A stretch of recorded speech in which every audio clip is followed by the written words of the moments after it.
Well, Jewish music's a very diverse thing. Um, and I guess it has a lot of statuses or stati, depending on where you are, the type of music you're talking about. Um, so, I mean, we could take that piece by piece. In terms of klezmer, I think there's been a wonderful revitalization, but it hasn't really penetrated the wider Jewish community that much, although I can say now that, 20 years later that I've been, and a lot more people in the U.S. from Jewish communities and outside Jewish communities know the word klezmer, okay? And, I'm sure many others have talked about the difference of how communities relate to klezmer music here in the U.S., where it seemed as, many places having a very functional role as wedding music or wedding for a bar mitzvah, a bat mitzvah. Not necessarily an art form that you would sort of appreciate and put on stage, but is, a very functional, important but functional music. Whereas if you go to Germany or places like Poland, or, other parts of Europe, there's less connection to it as the function of klezmer.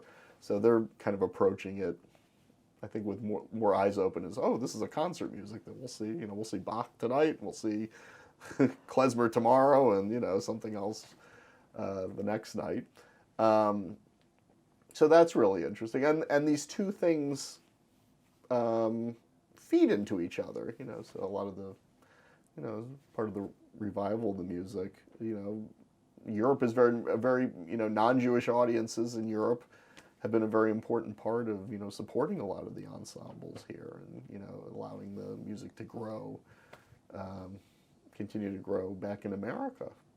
And what America provides is sort of the music, the musicians, and having a grounding in the tradition and a grounding in the functionality of the music. And it's wonderful because now we have, some of the world's best musicians are Germans who grew up are operating in Berlin, like people like Christian David and things like that. Who are coming from a different world in their personal lives, but, have become, accepted as masters of, this music and really important parts of this wider movement. So that's, that's interesting about klezmer. I mean, and the other musics have different, you could give a sort of a state of the affairs on each different music. I mean, there's the Yiddish song tradition, which has really lagged, I guess, in the revival, the revitalization of Yiddish culture, because you have to know Yiddish and you have to, have a mastery of Yiddish language to really practice the tradition. So that's a sort of a barrier of entry. So we've been doing a lot of work. We're hoping to kind of develop the fluency in, in this rich material, but it's, definitely certainly lagging behind klezmer music. And then there's other genres. There's, traditional chazonis, which is, I think in the Hasidic community, there's, still a lot of interest in preserving, the way Yossel Rosenblatt sang and things like that. And it's interesting because now there's more and more connections between some of the Hasidic cantors and the folks like us in the Yiddish, Yiddish music revitalization.